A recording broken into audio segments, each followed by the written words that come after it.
Welcome everyone. Question on organic chemistry.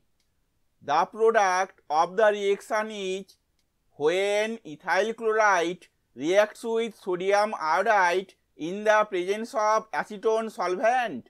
Product choices are 1. Butanone, 2. Ethanol, 3. Butane, 4. Ethyl iodide. Answer is 4.